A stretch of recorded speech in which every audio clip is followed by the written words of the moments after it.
République du Cameroun. Constitution de la République du Cameroun de 1972, révisée en 1996 et 2008. Préambule. Le peuple camerounais, fier de sa diversité linguistique et culturelle, élément de sa personnalité nationale qu'elle contribue à enrichir, mais profondément conscient de la nécessité impérieuse de parfaire son unité, proclame solennellement qu'il constitue une seule et même nation, engagée dans le même destin et affirme sa volonté inébranlable de construire la patrie camerounaise sur la base de l'idéal de fraternité, de justice et de progrès. Jaloux de l'indépendance de la patrie camerounaise chèrement acquise et résolu à préserver cette indépendance, convaincu que le salut de l'Afrique se trouve dans la réalisation d'une solidarité de plus en plus étroite entre les peuples africains, affirme sa volonté d'œuvrer à la construction d'une Afrique unie et libre, tout en entretenant avec les autres nations du monde des relations pacifiques et fraternelles conformément aux principes formulés par la Charte des Nations Unies. Résolu à exploiter ses richesses naturelles afin d'assurer le bien-être de tous en relevant le niveau de vie des populations sans aucune discrimination, affirme son droit au développement ainsi que sa volonté de consacrer tous ses efforts pour le réaliser et se déclare prêt à coopérer avec tous les États désireux de participer à cette entreprise nationale dans le respect de sa souveraineté et de l'indépendance de l'État camerounais. Le peuple camerounais proclame que l'être humain, sans distinction de race, de religion, de sexe, de croyance, possède des droits inaliénables et sacrés. Affirme son attachement aux libertés fondamentales inscrites dans la Déclaration universelle des droits de l'homme, la Charte des Nations Unies, la Charte africaine des droits de l'homme et des peuples et toutes les conventions internationales y relatives et dûment ratifiées, notamment aux principes suivants. Tous les hommes sont égaux en droits et en devoirs. L'État assure à tous les citoyens les conditions nécessaires à leur développement. L'État assure la protection des minorités et préserve les droits des populations autochtones conformément à la loi. La liberté et la sécurité sont garanties à chaque individu dans le respect des droits d'autrui et de l'intérêt supérieur de l'État. Tout homme a le droit de se fixer en tout lieu et de se déplacer librement, sous réserve des prescriptions légales relatives à l'ordre, à la sécurité et à la tranquillité publique. Le domicile est inviolable. Nulle perquisition ne peut avoir lieu qu'en vertu de la loi. Le secret de toute correspondance est inviolable. Il ne peut y être porté atteinte qu'en vertu des décisions émanant de l'autorité judiciaire. Nul ne peut être contraint de faire ce que la loi n'ordonne pas. Nul ne peut être poursuivi, arrêté ou détenu que dans les cas et selon les formes déterminées par la loi.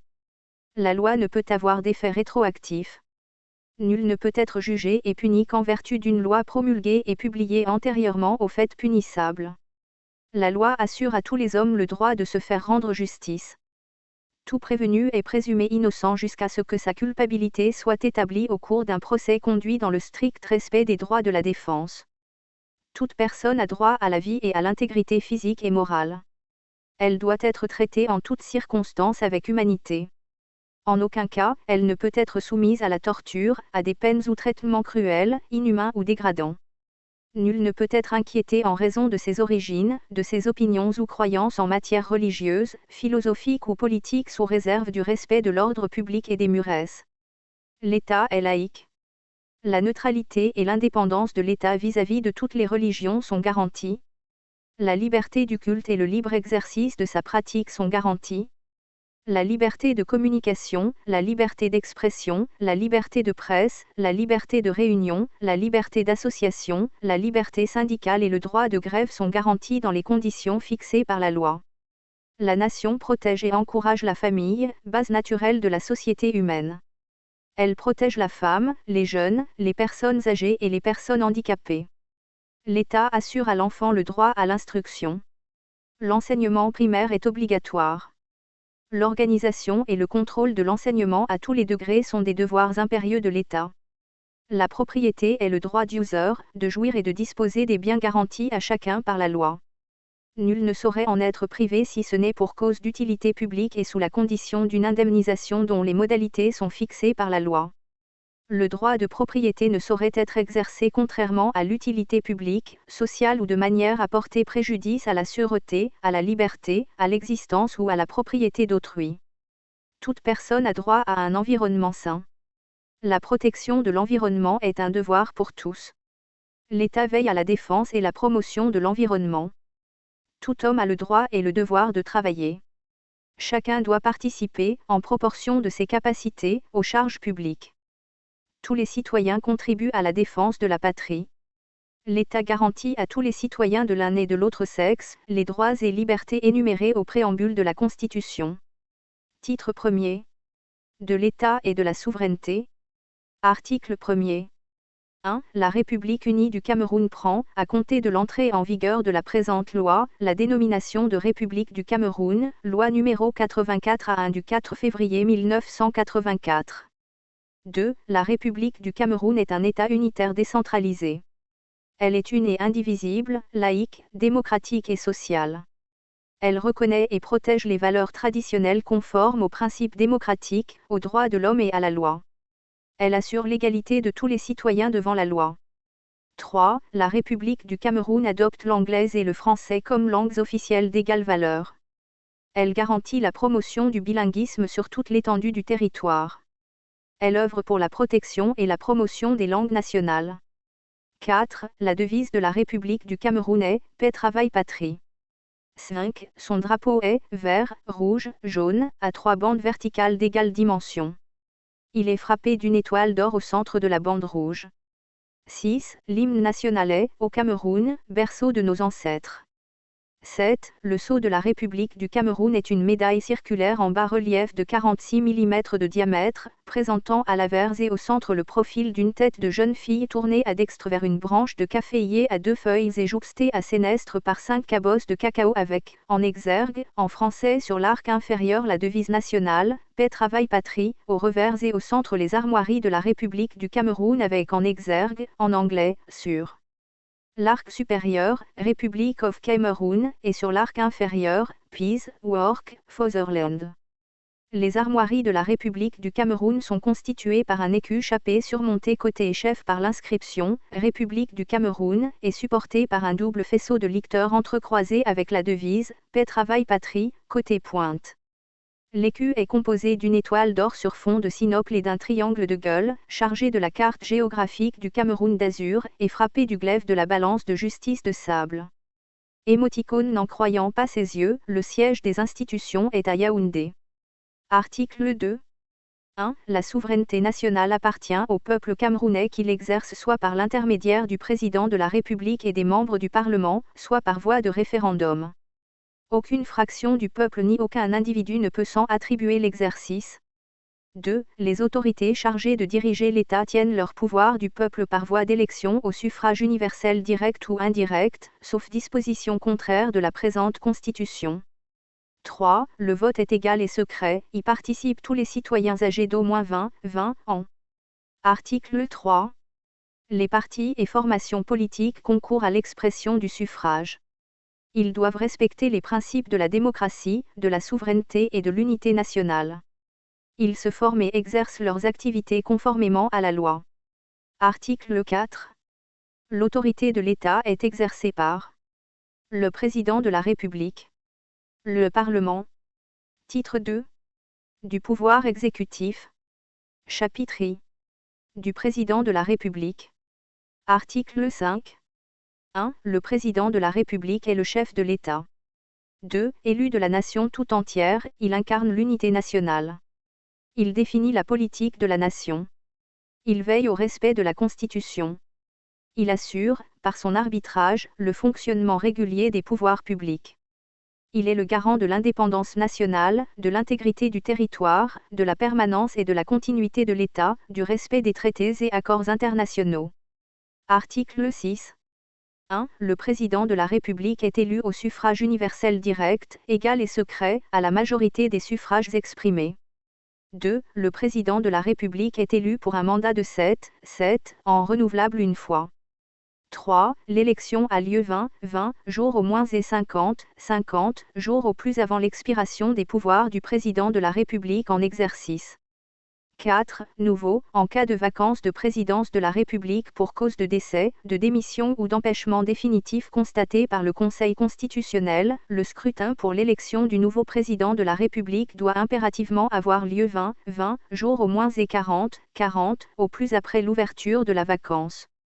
À l'intérim du président de la République est exercé de plein droit, jusqu'à l'élection du nouveau président de la République, par le président du Sénat, et si ce dernier est, à son tour, empêché, par son suppléant, suivant l'ordre de préséance du Sénat. B. Le président de la République par intérim. Le président du Sénat ou son suppléant ne peut modifier ni la Constitution, ni la composition du gouvernement. Il ne peut recourir au référendum. Il ne peut être candidat à l'élection organisée pour la présidence de la République. C'est toutefois, en cas de nécessité liée à l'organisation de l'élection présidentielle, le président de la République par intérim peut, après consultation du Conseil constitutionnel, modifier la composition du gouvernement. 5. Les candidats aux fonctions de président de la République doivent être des citoyens camerounais d'origine, jouir de leurs droits civiques et politiques et avoir 35 ans révolus à la date de l'élection. 6. Le régime de l'élection à la présidence de la République est fixé par la loi. Article 7. 1. Le président de la République élu entre en fonction dès sa prestation de serment. 2. Il prête serment devant le peuple camerounais, en présence des membres du Parlement, du Conseil constitutionnel et de la Cour suprême réunis en séance solennelle. Le serment est reçu par le président de l'Assemblée nationale. 3. La formule du serment et les modalités d'application des dispositions des alinéas 1 et 2 ci-dessus sont fixées par la loi. 4. Les fonctions de président de la République sont incompatibles avec toute autre fonction publique élective ou toute activité professionnelle. Article 8. 1. Le président de la République représente l'État dans tous les actes de la vie publique. 2. Il est le chef des forces armées. 3. Il veille à la sécurité intérieure et extérieure de la République. 4. Il accrédite les ambassadeurs et les envoyés extraordinaires auprès des puissances étrangères. Les ambassadeurs et les envoyés extraordinaires des puissances étrangères sont accrédités auprès de lui. 5. Le président de la République promulgue les lois dans les conditions prévues à l'article 31 ci-dessous. 6. Le président de la République saisit le Conseil constitutionnel dans les conditions déterminées par la Constitution.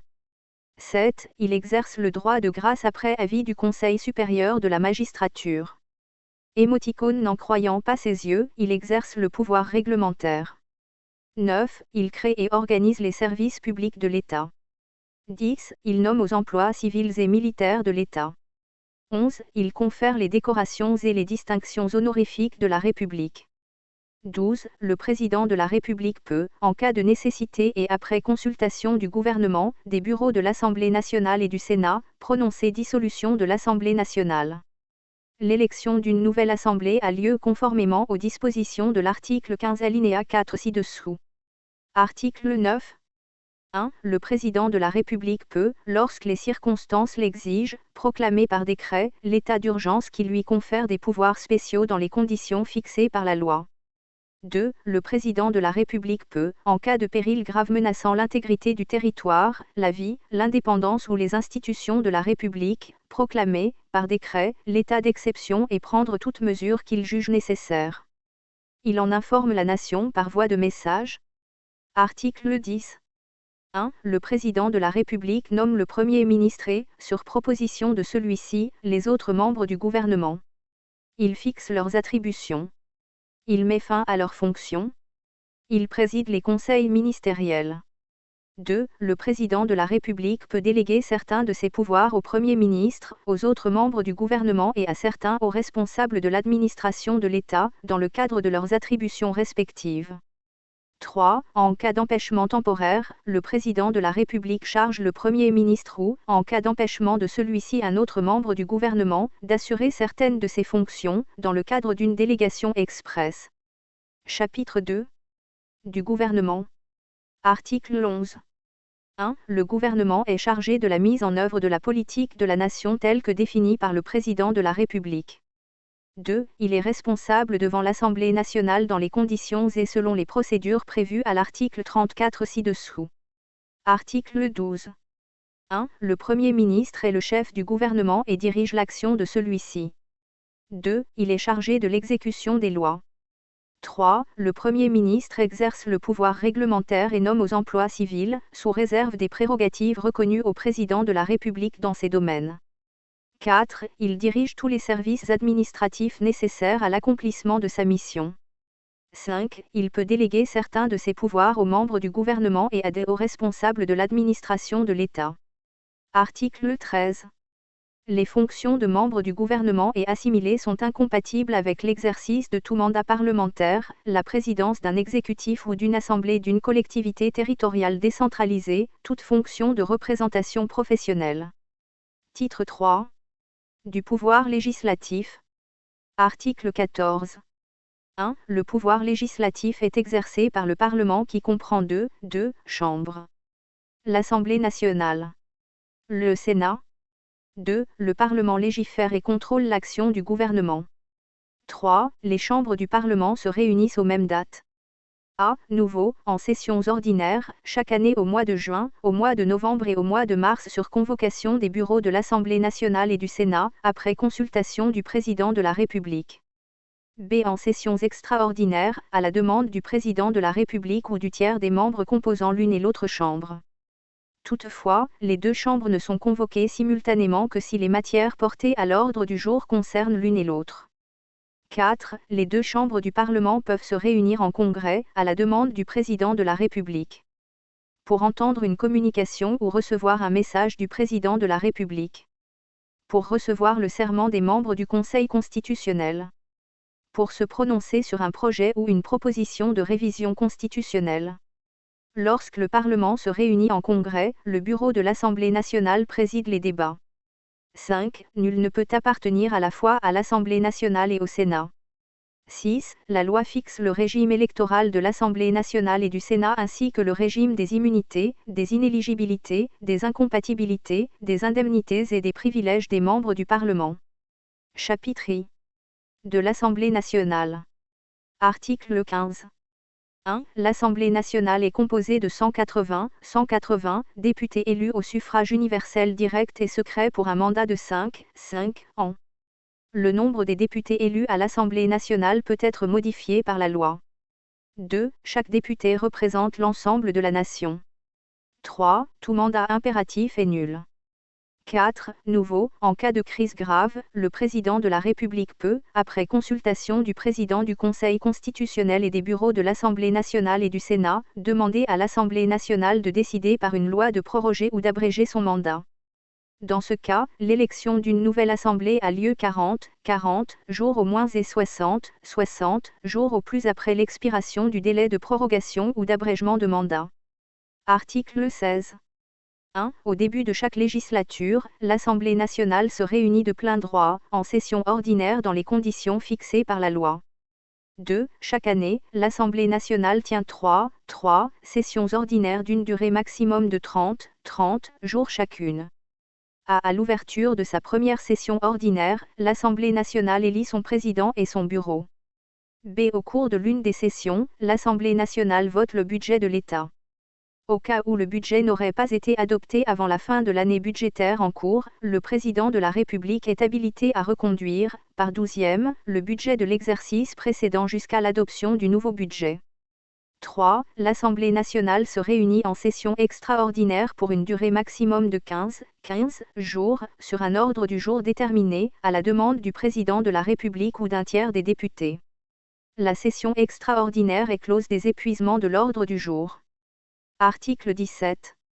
1. Les séances de l'Assemblée nationale sont publiques. À la demande du gouvernement ou de la majorité absolue de ses membres, l'Assemblée nationale peut exceptionnellement se réunir à huis clos. 2. L'Assemblée nationale fixe, elle-même, ses règles d'organisation et de fonctionnement sous forme de loi portant règlement intérieur. Article 18. 1. L'ordre du jour de l'Assemblée nationale est fixé par la conférence des présidents. 2. La conférence des présidents comprend les présidents des groupes parlementaires, les présidents des commissions et les membres du bureau de l'Assemblée nationale. Un membre du gouvernement participe aux travaux de la conférence des présidents. 3. Seuls les textes relevant de sa compétence en vertu de l'article 26 ci-dessous peuvent être inscrits à l'ordre du jour de l'Assemblée nationale. Sont irrecevables les propositions de loi ou amendements, qui auraient pour effet, s'ils sont adoptés, soit une diminution des ressources publiques, soit l'aggravation des charges publiques sans réduction à due concurrence d'autres dépenses ou création de recettes nouvelles d'égale importance. B. En cas de doute ou de litige sur la recevabilité d'un texte, le Président de la République, le Président de l'Assemblée nationale ou un tiers des députés saisit le Conseil constitutionnel qui en décide. 4. L'ordre du jour comporte en priorité et dans l'ordre que le gouvernement a fixé, la discussion des projets de loi ou des propositions de loi qu'il a acceptées. Les autres propositions de loi retenues par la conférence des présidents sont examinées par la suite. Lorsque, à l'issue de 2 sessions ordinaires, une proposition de loi n'a pu être examinée, celle-ci est de plein droit examinée au cours de la session ordinaire suivante. 5. L'urgence est de droit lorsqu'elle est demandée par le gouvernement. Article 19. 1. L'Assemblée nationale adopte les lois à la majorité simple des députés. 2. L'Assemblée nationale adopte ou rejette les textes soumis à son réexamen par le Sénat, conformément aux dispositions de l'article 30 ci-dessous. 3. Avant leur promulgation, les lois peuvent faire l'objet d'une demande de seconde lecture par le Président de la République. Dans ce cas, ces lois sont adoptées à la majorité absolue des députés. Chapitre 2. Du Sénat. Article 20. 1. Le Sénat représente les collectivités territoriales décentralisées. 2. Chaque région est représentée au Sénat par 10 sénateurs dont 7 sont élus au suffrage universel indirect sur la base régionale et 3 nommés par le Président de la République. 3. Les candidats à la fonction de sénateur ainsi que les personnalités nommées à la dite fonction par le Président de la République doivent avoir 40 ans révolus à la date de l'élection ou de la nomination. 4. La durée du mandat des sénateurs est de 5 ans. Article 21. 1. Au début de chaque législature, le Sénat se réunit de plein droit en session ordinaire, dans les conditions fixées par la loi. 2. Chaque année, le Sénat tient 3 sessions ordinaires d'une durée maximum de 30 jours chacune. À l'ouverture de sa première session ordinaire, le Sénat élit son président et son bureau. 3. Le Sénat se réunit en session extraordinaire pour une durée maximum de 15 jours sur un ordre du jour déterminé, à la demande du Président de la République ou d'un tiers des sénateurs. La session extraordinaire est close des épuisements de l'ordre du jour. Article 22. 1. Les séances du Sénat sont publiques. À la demande du gouvernement ou de la majorité absolue de ses membres, le Sénat peut, exceptionnellement, se réunir à huis clos. 2. Le Sénat fixe lui-même ses règles d'organisation et de fonctionnement sous forme de loi portant règlement intérieur. Article 23. 1. L'ordre du jour du Sénat est fixé par la conférence des présidents. 2. La conférence des présidents comprend les présidents des groupes parlementaires, les présidents des commissions et les membres du bureau du Sénat. Un membre du gouvernement participe aux travaux de la conférence des présidents. 3. Seuls les textes relevant de sa compétence en vertu de l'article 26 ci-dessous peuvent être inscrits à l'ordre du jour du Sénat.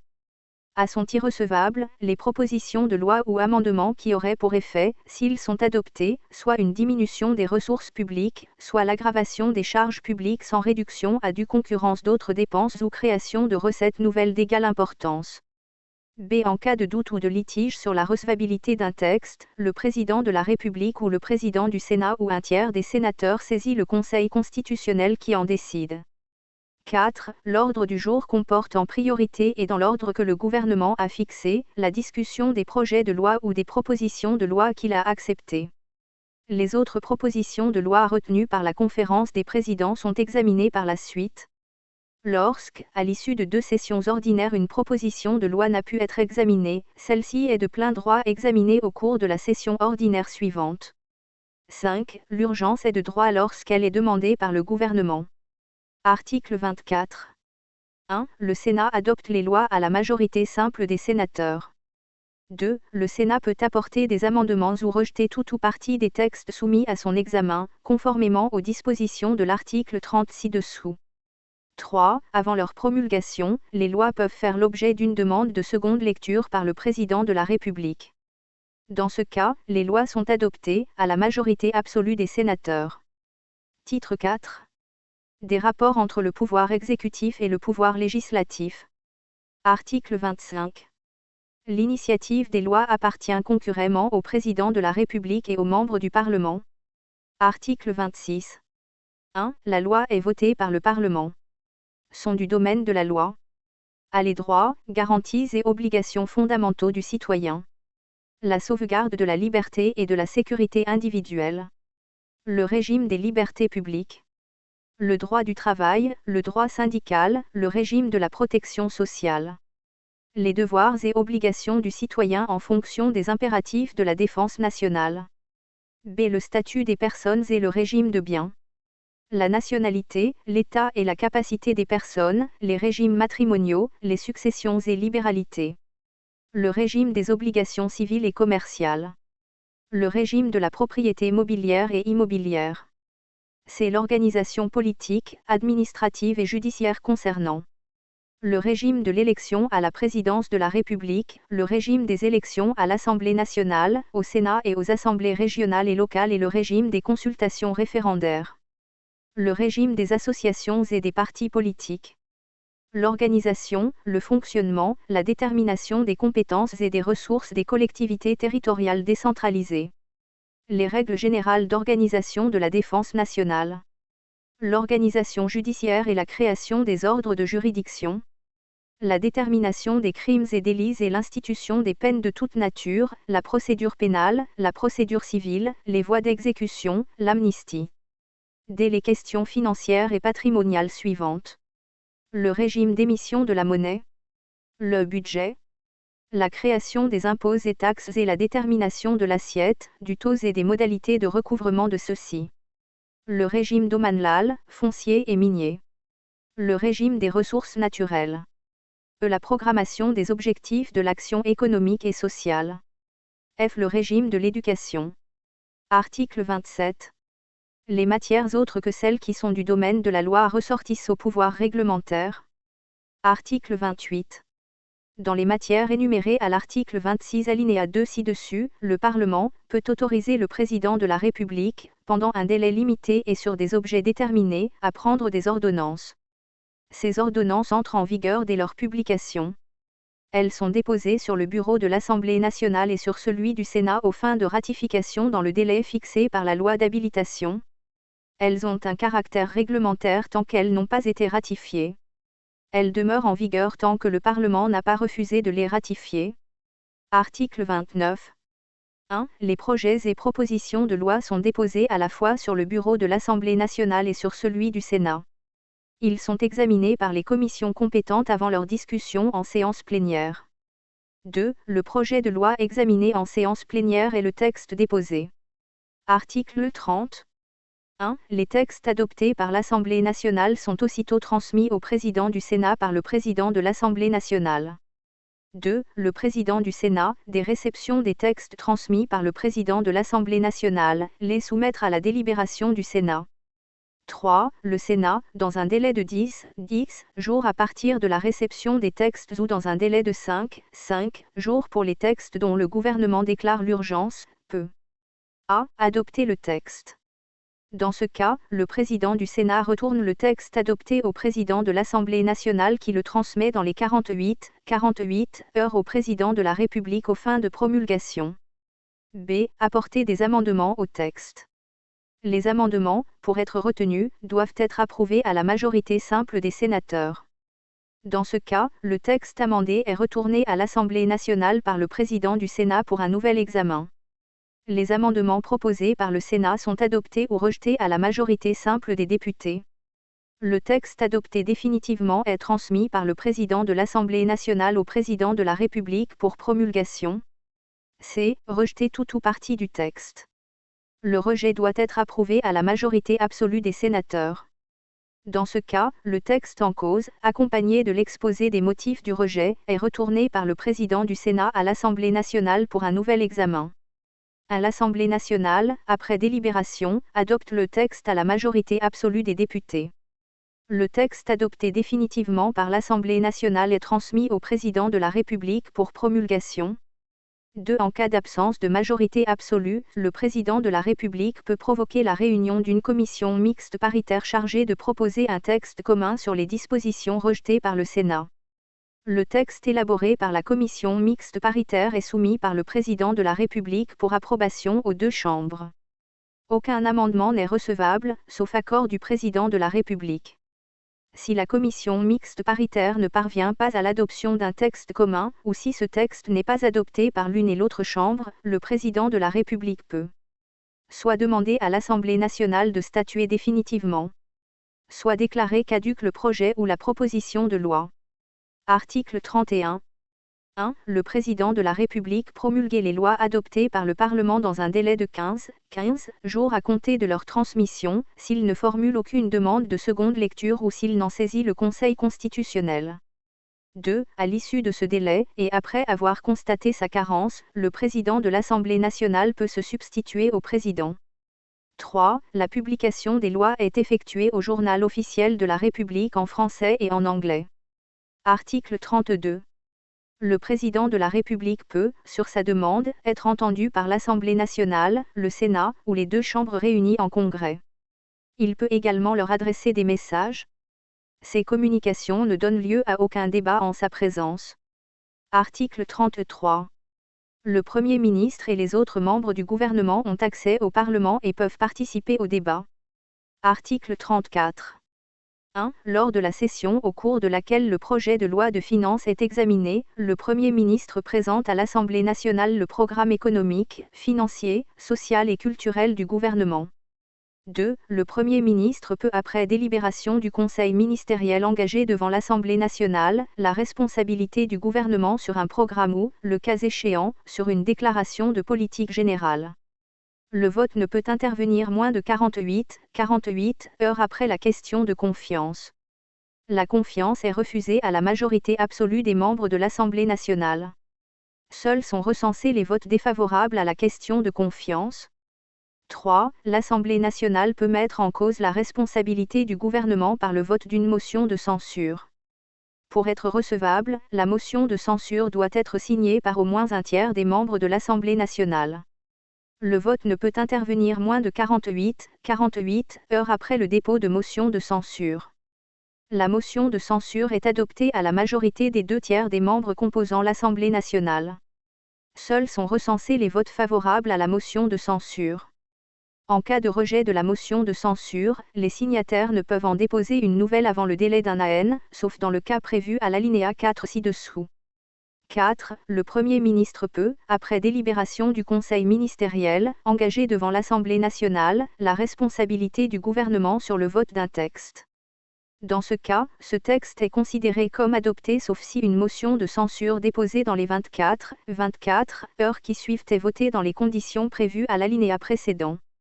5. Lorsque l'Assemblée nationale adopte une motion de censure ou refuse la confiance du gouvernement, le Premier ministre doit remettre au Président de la République la démission du gouvernement. 6. Le Président de la République peut reconduire le Premier ministre dans ses fonctions et lui demander de reformer un nouveau gouvernement. Article 35. 1. Le Parlement contrôle l'action gouvernementale par voie de questions orales ou écrites et par la constitution de commissions d'enquête sur des objets déterminés. 2. Le gouvernement, sous réserve des impératifs de la défense nationale, de la sécurité de l'État ou du secret de l'information judiciaire, fournit des renseignements au Parlement. 3. Au cours de chaque section ordinaire, une séance par semaine est réservée par priorité aux questions des membres du Parlement et aux réponses du gouvernement. Article 36. 1. Le Président de la République, après consultation du Président, du Conseil constitutionnel, du Président de l'Assemblée nationale et du Président du Sénat, peut soumettre au référendum tout projet de réforme qui, bien que relevant du domaine de la loi, serait susceptible d'avoir des répercussions profondes sur l'avenir de la nation et les institutions nationales. Il en sera ainsi notamment 1. Des projets de loi portant sur l'organisation des pouvoirs publics ou sur la révision de la Constitution. 2. Des projets de loi tendant à la ratification des accords ou des traités internationaux présentant, par leurs conséquences, une importance particulière. 3. De certains projets de réforme portant sur le statut des personnes et le régime des biens, etc. 2. Le projet de loi est adopté à la majorité des suffrages exprimés. 3. La loi détermine les procédures du référendum. Titre V. Du pouvoir judiciaire. Article 37. 1. La justice est rendue sur le territoire de la République au nom du peuple camerounais. 2. Le pouvoir judiciaire est exercé par la Cour suprême, les cours d'appel, les tribunaux. Il est indépendant du pouvoir exécutif et du pouvoir législatif. Les magistrats du siège ne relèvent dans leurs fonctions juridictionnelles que de la loi et de leur conscience. 3. Le président de la République est garant de l'indépendance du pouvoir judiciaire. Il nomme les magistrats. Il est assisté dans cette mission par le Conseil supérieur de la magistrature qui lui donne son avis sur les propositions de nomination et sur les sanctions disciplinaires concernant les magistrats du siège. L'organisation et le fonctionnement du Conseil supérieur de la magistrature sont déterminés par la loi. Article 38. 1. La Cour suprême est la plus haute juridiction en matière judiciaire, administrative et de jugement des comptes. 2. Elle comprend une chambre judiciaire, une chambre administrative, une chambre de compte. Article 39. La chambre judiciaire statue souverainement sur les recours en cassation admis par la loi contre les décisions rendues en dernier ressort par les cours et les tribunaux de l'ordre judiciaire. Les décisions des juridictions inférieures de l'ordre judiciaire devenues définitives dans les cas où l'application du droit est en cause. Toute matière qui lui est expressément attribuée par la loi. Article 40. La Chambre administrative connaît de l'ensemble du contentieux administratif de l'État et des autres collectivités publiques. Elle connaît en appel du contentieux des élections régionales et municipales. Elle statue souverainement sur les décisions rendues en dernier ressort par les juridictions inférieures en matière de contentieux administratif. Elle connaît de toute autre matière qui lui est expressément attribuée par la loi. Article 41. La Chambre des comptes est compétente pour contrôler et statuer sur les comptes publics et ceux des entreprises publiques et parapubliques. Elle statue souverainement sur les décisions rendues en dernier ressort par les juridictions inférieures des comptes. Elle connaît de toute autre matière qui lui est expressément attribuée par la loi. Article 42. 1. L'organisation, le fonctionnement, la composition, les attributions de la Cour suprême et des chambres qui la composent ainsi que les conditions de saisines et la procédure suivie devant elles sont fixées par la loi. 2. L'organisation, le fonctionnement, la composition, les attributions des cours d'appel, des tribunaux de l'ordre judiciaire, des tribunaux administratifs et des juridictions inférieures des comptes ainsi que les conditions de saisines et la procédure suivie devant eux sont fixées par la loi. Titre 6. Des traités et accords internationaux. Article 43. Le Président de la République négocie et ratifie les traités et accords internationaux. Les traités et accords internationaux qui concernent le domaine de la loi, définis à l'article 26 ci-dessus, sont soumis, avant ratification, à l'approbation en forme législative par le Parlement. Article 44. Si le Conseil constitutionnel a déclaré qu'un traité ou accord international comporte une clause contraire à la Constitution, l'approbation en forme législative ou la ratification de ce traité ou de cet accord ne peut intervenir qu'après la révision de la Constitution. Article 45. Les traités ou accords internationaux régulièrement approuvés ou ratifiés ont, dès leur publication, une autorité supérieure à celle des lois, sous réserve pour chaque accord ou traité, de son application par l'autre partie. Titre 7. Conseil constitutionnel. Article 46. Le Conseil constitutionnel est l'instance compétente en matière constitutionnelle. Il statue sur la constitutionnalité des lois. Il est l'organe régulateur du fonctionnement des institutions. Article 47. 1. Le Conseil constitutionnel statue souverainement sur la constitutionnalité des lois, des traités et accords internationaux. Les règlements intérieurs de l'Assemblée nationale et du Sénat, avant leur mise en application, quant à leur conformité à la Constitution. Les conflits d'attribution, entre les institutions de l'État, entre l'État et les régions, entre les régions. 2. Le Conseil constitutionnel est saisi par le Président de la République, le Président de l'Assemblée nationale, le Président du Sénat, un tiers des députés ou un tiers des sénateurs. Les présidents des exécutifs des régionaux peuvent saisir le Conseil constitutionnel lorsque les intérêts de leur région sont en cause. 3. Avant leur promulgation, les lois ainsi que les traités et accords internationaux peuvent être déférés au Conseil constitutionnel par le Président de la République, le Président de l'Assemblée nationale, le Président du Sénat, un tiers des députés ou un tiers des sénateurs, les présidents des exécutifs régionaux conformément aux dispositions de l'alinéa 2 ci-dessus. La saisine du Conseil constitutionnel suspend le délai de promulgation.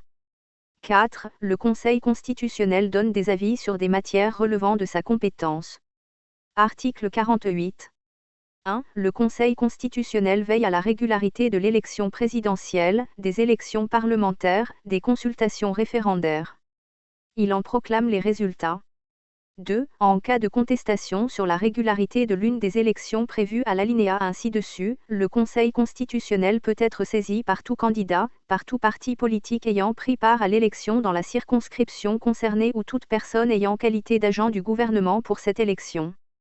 3. En cas de contestation sur la régularité du consultation référendaire, le Conseil constitutionnel peut être saisi par le Président de la République, le Président de l'Assemblée nationale ou le Président du Sénat, un tiers des députés ou un tiers des sénateurs. Article 49. Dans tous les cas de saisine, le Conseil constitutionnel statue dans un délai de 15 jours. Toutefois, à la demande du Président de la République, ce délai peut être ramené à 8, émoticône n'en croyant pas ses yeux, jours. Article 50. 1. Les décisions du Conseil constitutionnel ne sont susceptibles d'aucun recours. Elles s'imposent au pouvoir public et à toutes les autorités administratives, militaires et juridictionnelles, ainsi qu'à toute personne physique ou morale.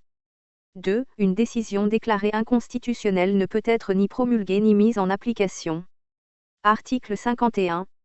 1. Le Conseil constitutionnel comprend 11 membres, désignés pour un mandat de 6 ans non renouvelable. Les membres du Conseil constitutionnel sont choisis parmi les personnalités de réputation professionnelle établies. Ils doivent jouir d'une grande intégralité morale et d'une compétence reconnue.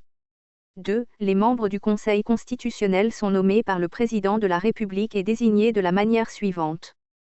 3. Dont le Président du Conseil, par le Président de la République. 3. Par le Président de l'Assemblée nationale après avis du Bureau. 3. Par le Président du Sénat après avis du Bureau. 2. Par le Conseil supérieur de la magistrature. En sus des 11 membres prévus ci-dessus, les anciens présidents de la République sont, de droit, membres à vie du Conseil constitutionnel. Le Président du Conseil constitutionnel a voix prépondérante en cas de partage. 3. En cas de décès ou de démission d'un membre, ou autre cause d'incapacité ou d'inadaptation dûment constatée par les organes compétents prévus par la loi, il est pourvu au remplacement de ce membre par l'autorité ou l'organe de désignation concerné. Le membre ainsi désigné et nommé achève le mandat commencé. 4. Les membres du Conseil constitutionnel prêtent serment devant le Parlement réuni en congrès dans les formes fixées par la loi. 5. Les fonctions de membres du Conseil constitutionnel sont incompatibles avec celles de membres du gouvernement, du Parlement ou de la Cour suprême.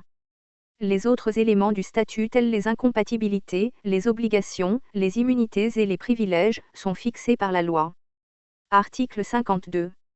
L'organisation et le fonctionnement du Conseil constitutionnel, les modalités de saisine, ainsi que la procédure suivie devant lui sont fixées par la loi. Titre 8. De la Haute Cour de justice. Article 53. 1. La Haute Cour de justice est compétente pour juger les actes accomplis dans l'exercice de leurs fonctions par le Président de la République en cas de haute trahison, le Premier ministre, les autres membres du gouvernement et assimilés, les hauts responsables de l'administration ayant reçu délégation de pouvoir en application des articles entre 10 et 12 ci-dessus, en cas de complot contre la sûreté de l'État. 2. L'organisation, la composition, les conditions de saisine ainsi que la procédure suivie devant la Haute Cour de justice sont déterminées par la loi. 3. Les actes accomplis par le Président de la République en application des articles 5, 8, 9 et 10 ci-dessus, sont couverts par l'immunité et ne sauraient engager sa responsabilité à l'issue de son mandat. 4. L'organisation, la composition, les conditions de saisine ainsi que la procédure suivie devant la Haute Cour de justice sont déterminées par la loi. Titre 9. Du Conseil économique. Article 54. Il est créé un Conseil économique et social dont la composition, les attributions et l'organisation sont déterminées par la loi. Titre X. Des collectivités territoriales décentralisées. Article 55. 1. Les collectivités territoriales décentralisées de la République sont les régions et les communes. Tout autre type de collectivité territoriale décentralisée est créé par la loi. 2. Les collectivités territoriales décentralisées sont des personnes morales de droit public. Elles jouissent de l'autonomie administrative et financière pour la gestion des intérêts régionaux et locaux. Elles s'administrent librement par des conseils élus et dans les conditions fixées par la loi. Les conseils des collectivités territoriales décentralisées ont pour mission de promouvoir le développement économique, social, sanitaire, éducatif, culturel et sportif de ces collectivités. 3. L'État assure la tutelle sur les collectivités territoriales décentralisées dans les conditions fixées par la loi. 4. L'État veille au développement harmonieux de toutes les collectivités territoriales décentralisées sur la base de la solidarité nationale, des potentialités régionales et de l'équilibre interrégional. 5. L'organisation, le fonctionnement et le régime financier des collectivités territoriales décentralisées sont déterminés par la loi. 6. Le régime des communes est déterminé par la loi. Article 56. 1. L'État transfère aux régions, dans les conditions fixées par la loi, les compétences dans les matières nécessaires à leur développement économique, social, sanitaire, éducatif, culturel et sportif. 2. La loi détermine le partage des compétences entre l'État et les régions dans les matières ainsi transférées, les ressources des régions, le domaine et le patrimoine particulier de la région. Article 57. 1. Les organes de la région sont le Conseil régional et le président du Conseil régional. Le Conseil régional et le président du Conseil régional agissent dans le cadre des compétences transférées aux régions par l'État. 2. Le Conseil régional est l'organe délibérant de la région. Les conseillers régionaux dont le mandat est de 5 ans sont les délégués de département élus au suffrage universel indirect. Les représentants du commandement traditionnel élus par leur pairs. Le Conseil régional doit refléter les différentes composantes sociologiques de la région. Le mode d'élection, le nombre, la proportion par catégorie, le régime des inéligibilités, les incompatibilités et les indemnités des conseillers régionaux sont fixés par la loi. 3. Le Conseil régional est présidé par une personnalité autochtone de la région élue en son sein pour la durée du mandat du Conseil. Le président du Conseil régional est l'exécutif de la région. À ce titre, il est l'interlocuteur du représentant de l'État. Il est assisté par un bureau régional élu en même temps que lui au sein du Conseil. Le bureau régional doit refléter la composition sociologique de la région. 4. Les parlementaires de la région assistent aux travaux du Conseil régional avec voix consultative. Article 58. 1. Dans la région, un délégué nommé par le président de la République représente l'État. À ce titre, il a la charge des intérêts nationaux, du contrôle administratif, du respect des lois et règlements et du maintien de l'ordre public. Il supervise et coordonne sous l'autorité du gouvernement les services des administrations civiles de l'État dans la région. 2. Il assure la tutelle de l'État sur la région. Article 59. 1. Le Conseil régional peut être suspendu par le président de la République lorsque le dit organe accomplit des actes contraires à la Constitution, porte atteinte à la sécurité de l'État ou à l'ordre public, met en péril l'intégrité du territoire. Les autres cas de suspension sont fixés par la loi. 2. Le Conseil régional peut être dissous par le président de la République, après avis du Conseil constitutionnel, dans tous les cas prévus à l'alinéa 1, ci-dessus. Les autres cas de dissolution sont fixés par la loi. 3. La substitution de plein droit par l'État dans les cas prévus aux alinéas 1 et 2, ci-dessus est décidée par le président de la République. 4. Les modalités d'application du présent article sont fixées par la loi. Article 60. 1. Le président et le bureau du Conseil régional peuvent être suspendus par le président de la République lorsque les dits organes accomplissent des actes contraires à la Constitution, portent atteinte à la sécurité de l'État ou à l'ordre public, mettent en péril l'intégrité du territoire. Les autres cas de suspension sont fixés par la loi. 2. Le président et le bureau du Conseil régional peuvent être destitués par le président de la République, après avis du Conseil constitutionnel, dans tous les cas prévus à l'alinéa 1, ci-dessus. Les autres cas de destitution sont prévus par la loi. 3. La substitution de plein droit par l'État dans les cas prévus aux alinéas 1 et 2, ci-dessus est décidée par le président de la République. 4. Les modalités d'application du présent article sont fixées par la loi. Article 61.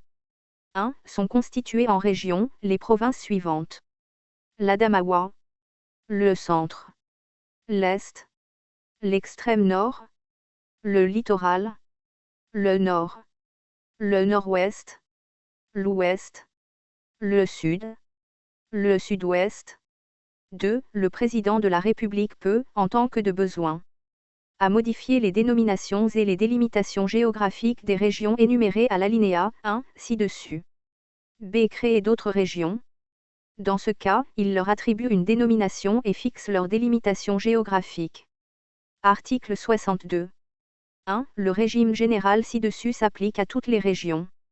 2. Sans préjudice des dispositions prévues au présent titre, la loi peut tenir compte des spécificités de certaines régions dans leur organisation et leur fonctionnement. Titre 11. De la révision de la Constitution. Article 63. 1. L'initiative de la révision de la Constitution appartient concurremment au Président de la République et au Parlement. 2. Toute proposition de révision émanant des membres du Parlement doit être signée par un tiers au moins des membres de l'une ou de l'autre chambre. 3. Le Parlement se réunit en congrès lorsqu'il est appelé à se prononcer sur un projet ou une proposition de révision de la Constitution. Le texte est adopté à la majorité absolue des membres le composant.